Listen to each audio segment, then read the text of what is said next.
Hello, it's Michelle and Olive with Books Cause Insomnia. She told me she wanted to be in the video today, so I decided to film this on the couch instead of down in my library. Sorry about the Yoda behind you. I took down all the Christmas decor this morning, what was left still, and I need to figure out how to make Yoda Valentine's Day looking now. We just want to leave him out all year long. Right, pretty girl? I have a huge book haul to do today. I got 3 books for the Killer Reads book club that AJ Dunn puts on. I got The Big Sleep by Raymond Chandler, which I read, what was it? I read Farewell, My Lovely. Be quiet. I don't know what you're growling about. I read Farewell, My Lovely earlier. Let's see, I think it was in early 2022, and I really liked it. So it'll be fun to read this. I'm assuming this just has that same kind of noir, vintage kind of writing. Then I got The Hound of the Baskervilles by Sir Arthur Conan Doyle. I'm not real familiar with what this is about, but I saw that it was featuring Sherlock Holmes and Dr. Watson, and I've never read anything with them in it, and I thought, why not give it a chance? And the other one that I got for the book club was In the Woods by Tana French. I really like this cover. It's kind of cool. It looks like tree branches.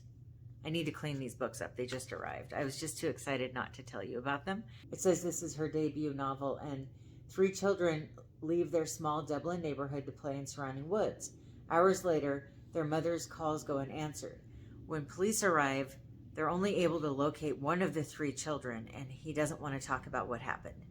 And now, 20 years later, that little boy is a detective. Now a 12-year-old girl has been murdered, and all he has is these snippets of what he remembers from what happened to him years ago to help guide him along to solve this case. Let me know if you've read it, what you thought. Then I thought it might be a good time to just get some books that have been on my wish list for a while. And what I'd like to do is every 6 months, just get books for the book club and books that have been accumulating on my wish list. And then just try to only get book of the month books or something that like I really have to have, but otherwise just try to every 6 months get some books.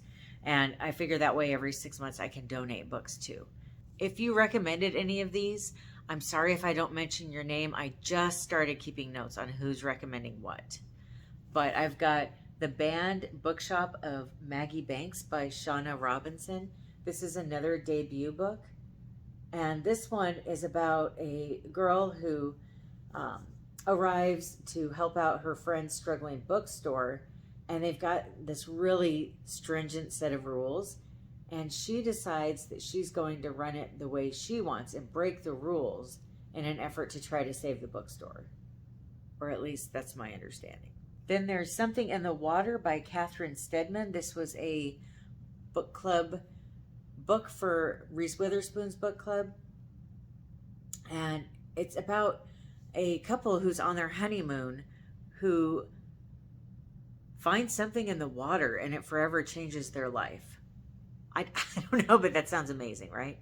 I mean, that could really be interesting. What I did with these books, by the way, I went on eBay and I got the books there. They have them very reasonably priced. There's quite a few bookstores on eBay that do sales like buy 2, get the 3rd free. And that really helped me get more books without spending more money. The Book of Speculation by Erika Swyler. This is one of the free books that I picked out. So I'm not real familiar with what it's about, but who cares? Look at this cover. It says mermaids, tarot card readers, a wild man, and other carnival characters work their literary magic in this debut novel, packed with fresh, unexpected marvels. Okay, we'll try it. And we've got A Separation by Kitamura.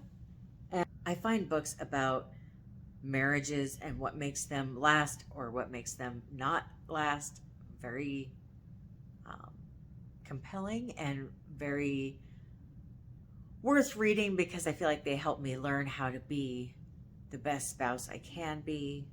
One of the other free books I got was The Great Alone by Kristin Hannah, and I have no idea what this is about. It says that it takes place in Alaska in 1974, and that it's about a family in crisis. So if you've read this and you enjoyed it, please let me know. Maybe it'll help me decide to read it a little bit sooner. Otherwise, it'll probably sit on my shelf for a while. But Kristin Hannah is always at least a 4-star read for me. And then I got this. This was the other free book I got. I got 3 different stores that I shopped at, so I got 3 free books. The last one was Best Recipes from the Backs of Boxes, Bottles, Cans, and Jars by Ceil Dyer. It doesn't have the original dust jacket with it. I love, my mom always said that the best recipes are on the back of the box because they want to showcase their product in a way that will make you keep buying it, and which makes perfect sense to me. But I've also found so many good recipes from the back of a box, and I'm really looking forward to trying these recipes. There's, I mean, any kind of recipe you could think of is in here. It doesn't give nutritional information. There's no pictures. It's just a very simple cookbook. This particular one was published in 1993. And it's got a note in the front. Dear Mom, I hope you enjoy using this cookbook. Bon appetit. Love, Dolores. Christmas 1995. So, Mom, whoever you are, I will cherish your cookbook for years to come. As always, Julia. The Letters of Julia Child and Avis DeVoto. Food, Friendship, and the Making of a Masterpiece. A few years ago, my mom gave me a box with a bunch of family photos and letters. I do a lot of genealogy, not so much lately, but I kind of do genealogy, take a few years off, and then go back to find out what else new has been discovered since I was last looking. And I had scanned a bunch of letters that my grandparents wrote to my great-grandma and other people in the family as well, great aunts and uncles and that kind of stuff. And I felt like it helped me get to know members of my family that I never met. And I felt like it even helped me get to know my grandparents in a way that I didn't know. Even as well as I knew them and as much time as I spent with them, I still feel like there's a little bit of an essence of us that we put into a letter or maybe even an email that we write that isn't shown when we're talking to people. And I really love books that have letters in them from people, from between 2 people or more. And so when I saw this book, I kind of had to have it. I'm very excited to read it. And I will get back to you on what I think. This is another one. To Ron, Love, Mom and Dad, Christmas 2010.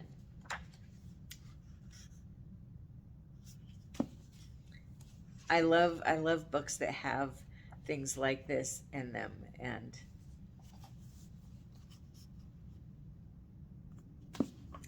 then I went to the library.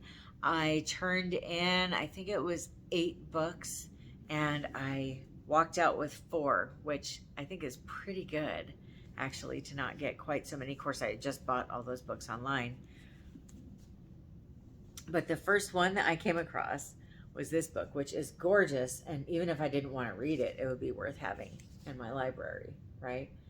But this is Bernard Shaw and Miss Patrick Campbell, their correspondence. Now, this is terrible. I'm not familiar with who they are. Like, I've heard his name, but I don't know who he is. It was printed in 1952. It's very beautiful, and that it's got deckled edges, but they're kind of clawed. It's really pretty, actually. And it says in the back here that this book was set on linotype and Jansen, a recutting made direct from the typecast from Matrices, Matrices, now in possession of the Stempel Foundry, Frankfurt am Main, made by Anton Jansen, or it might be Jansen, sometime between 1660 and 1687. And then it goes on to talk about the binding and the typography of this book. Here are the dear letters. If I inspired a little of the tenderness of their genius, I am proud, not vain. People talk carelessly, but nobody will think anything but what lovely letters and what a dear man you are. Miss Campbell to Bernard Shaw. Mrs. Patrick Campbell, her daughter Stella is the one that put these letters together and got them published.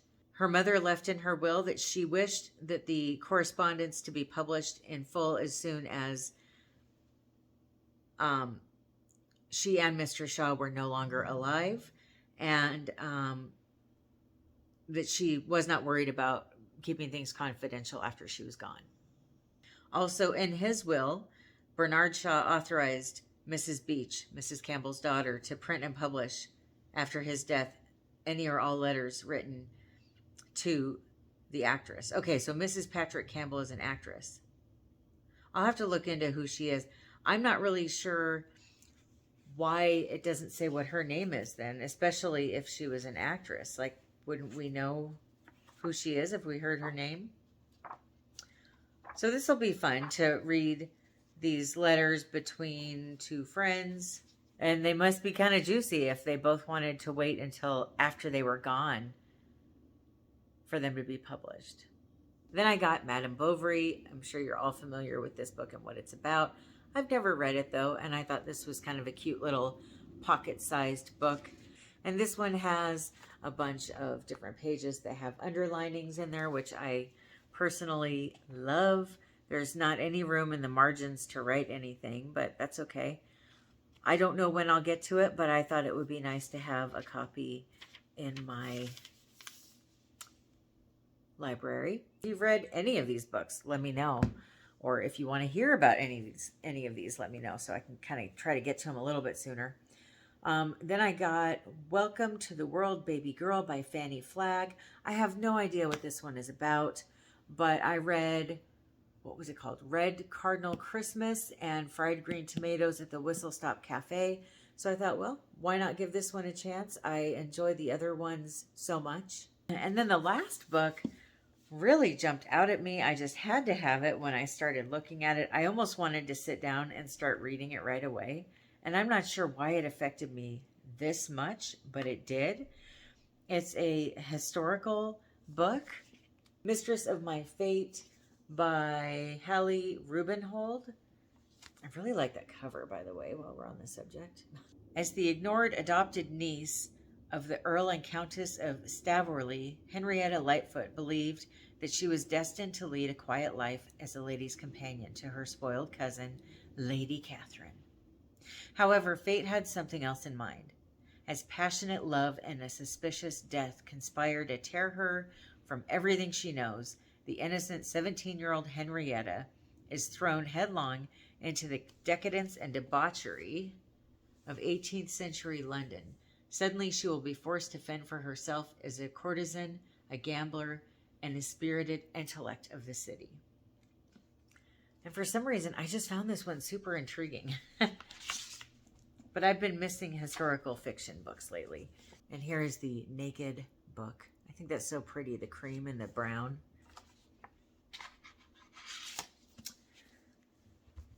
I also have the first book in Dune on the way. It's not quite here yet, but I know you're all very familiar with that one.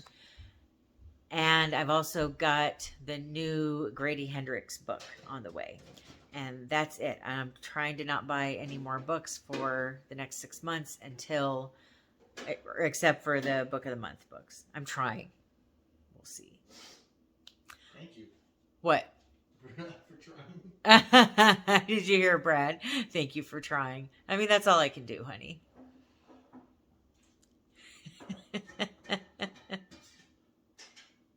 Thank you so much for watching. I hope you have a wonderful rest of your day or night.